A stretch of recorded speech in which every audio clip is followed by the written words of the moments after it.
Napansin niyo rin ba yun? Parang marami ng nasa 25 plus years old ang nagkakaroon ng varicose veins. Isa sa mga reasons kung bakit nangyayari ito ay dahil sa sobrang pagtayo o pagkupo habang nasa trabaho. Pero alam niyo ba? Ang popular treatment na sclerotherapy ay umaabot ng 5,000 to 10,000 pesos per session na kailangan mo pang mag-undergo ng 2 to 4 sessions para lang makita ang results.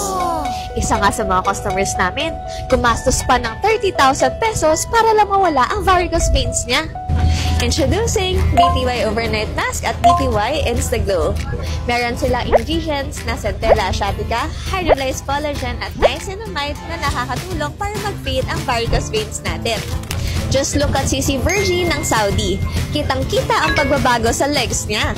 Dating namamaga at bukol-bukol, pero sa consistent na paggamit ng BTY Self-Care Set, nag-fade ang varicose veins niya.